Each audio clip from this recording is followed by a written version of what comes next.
Hello, everyone. I'm Bradley Sward, and the advent of code season is upon us again. Welcome, welcome, one and all. This is the 2025 edition. This is day one. The problem is called secret entrance. I'm solving this almost as always, and definitely today in Python, parts one and two. So over here, this time around, they're giving us how the stars are going to work and all of that stuff. This year there's 12 days, so 24 stars. I kind of think it would have been cool to have it set up so that the harder problems get more stars. You still get your 50 stars, but some problems are worth 1 star or 2 stars or three or whatever it needs to get to 50 total. But I'm not the one making the problems. It's hard enough making one problem, let alone 12 to 25 of them every year. So anyway, problem one today deals with this kind of guy here, a combination lock that goes from 0 to 99. And for this, it's like we're going to start this thing at 50, and we're basically just moving it left and right, and that, following the numbers here, L and R, a left and a number or a right and a number. And as we do that, the question is, when I move and I stop each movement, how many times do I stop on a zero? And so that's your solution, is whatever that number is. You could do this by hand if you wanted to spend all day, because I think mine has like 3,700 rotations or something like that in there. But my answer for my problem is 1177. And to get there, this is how I did it. So I'm starting at location 50. I have found 0 zeros at the point of starting my program for every line in my file. So there's 4,671 rotations. What am I doing? I'm trying to figure out, basically the data, the data manipulation here. I'm stripping off the first character from all the others, keeping the character data for the left-hand side, and then keeping the number or accumulating the number on the right-hand side. So this is just saying, take this, strip out all the lines, the new line spaces, and then give me everything from the second character on, and then convert that into an integer.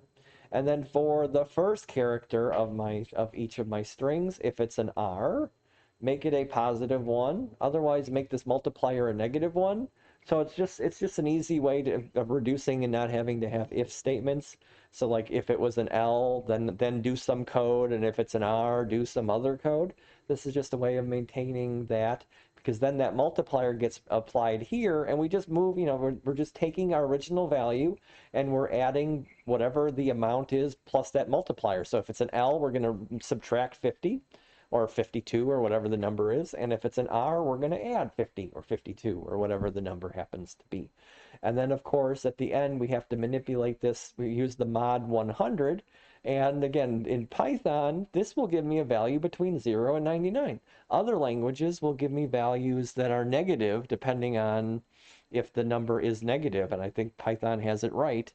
I don't believe you should have a negative modulus out of the result if I'm trying to get a number between 0 and 100, or 0 and 99 inclusive both ends. But anyway, but you do the math on that, and then if the value is 0, we add 1 to the number of zeros, and if it's not, we leave it alone. And then we just do it again, over and over and over again. And then when we get to the end, we get our 1177. And there we go. So that's part one. So let's take a look at part two. Coming back here to this here. So for part two, you're looking at this and you go, it's not just when you end at 0, it's when you pass 0 at any point. And that totally makes sense, right? So the number changes greatly. My number goes from 1177 up to 6,768. But just to say something like, if I rotated something 1,000 points, that's basically like rotating something 10 full times around. And so, I'm saying, like, so that's what's saying here. That's where the difference is. How many times do I pass 0, not just stopping on 0. Passing and stopping, are the same kind of thing here. So my part two, where is my code? Here's my code. So coming down to part two, it's a little more complicated. I went for just simplicity of logic over just trying to be cutesy with and reducing the amount of code. Because I changed this up a little bit. So again, my values starts at 0. I found zero zeros as I go along. So the amount here is how many, how much have I found, or what is, how much am I moving? It's, left to right comes down here. It's a little different here. But now anything greater than or equal to 100, I need to think about.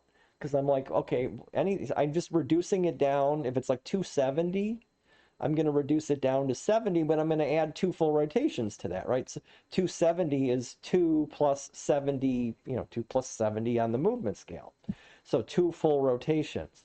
So I'm removing all the full rotations, and then I'm reducing it down to the last part for the part here. So this is saying, if this is more than 100, well, then just add, because it's like I'm doing a full rotation. I'm doing another full rotation, whatever it is, and I'm reducing this amount down to a number between 0 and 100, or 0 and 99 inclusive again. So then just to say, if I'm trying to move left, when I'm trying to move left, I have to understand, am I stuck at a 0 point already? Because if I am, then I already counted it, and I don't want to double count that. And so if I'm going left, I'm subtracting the number off. And if and at this point, if I am less than 0, but I didn't start at 0, then I pass the 0 point along the way. And then regardless if I did, regardless if this thing is a 0 or is less than 0, then I want to put it back to a value that's in the 0 to 99 range. And then here, if the value is 0, well, the only way I could have done that is because I started at a value greater than 0, and I ended up at 0 when I ended up with the calculation. So I'm going to add 1 there. So that's how the lefts get handled. The right is a little easier here because you don't have to worry about the 0 point, because if it was 0, and then the amount has to be a number between 0 and 99, even if it was 0, you couldn't get to anything, you couldn't get to that 100 point. So regardless, I don't have to worry about was I starting at 0 or not for moving to the right. So I add the value and I check to see if I'm greater than or equal to 100. And if I am, I hit a 0 along the way and I subtract off. And I did this so that I didn't have to do moduluses. I'd only do the modulus here when I have to. Everything else is basically, I know I have a value between 0 and 99 when I get to the line 27 and on, because this has capped that between the 0 and 99 value. So just to come here and just run my code for part 2, that's where I get my 6,768. Let me just make this full screen again just a little bit. So day 1 is complete. A lot of fun here. Ironically, at least for me, this problem harkens back to the first day of advanced C++ course that I was teaching for the first ever time. Basically, problem 1 in the book was this problem, and it's not as easy as you think it is, right? There's a lot of thinking that goes into moving a combination lock around left to right and don't even worry about the 0 part. I'm like, well, how do I make sure that I'm in the correct, if I'm doing everything the correct way? It's definitely not a problem 1 problem. That textbook was crazy. But anyway, thanks for sticking it out with me as always. I'm looking forward to day 2. It looks like the problems are going to get a little harder, a little quicker this time around, which is fine. We're having fun solving some problems. So if you have any comments or anything you want to say, please comment below. Thanks, everybody, and we'll see you next time.